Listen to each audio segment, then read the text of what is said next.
So the other case recent case that raises an interesting issue in relation to a limitation period contained outside of the Limitations Act is the Baudouin Estate and Campbellford Memorial Hospital case, and this one involves the Trustee Act.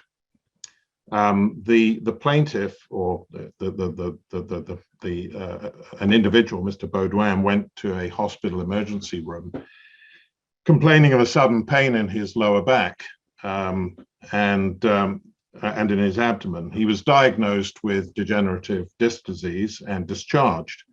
He returned the next day complaining of acute abdominal pain, nausea and vomiting, and the same physician who had initially treated him ordered a CT scan, which revealed no definite evidence of an acute small bowel obstruction.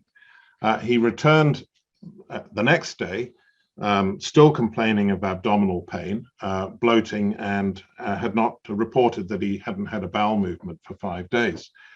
The following day, he was sent for further imaging, and the radiologist's report recorded evidence of bowel ischemia or inadequate blood supply to the bowel, and he was transferred to another hospital for emergency surgery, during which it was determined that almost the entirety of his small bowel was ischemic, that is, the blood supply had been cut off, and unfortunately he died 4 days later.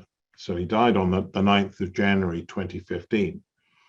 Mr. Baudouin's family members ordered and paid for his complete medical records. They ordered the records in March 2015, and the records were provided in May and June of that year. But the family claimed that the CT imaging was missing and was not provided until May or June of 2017.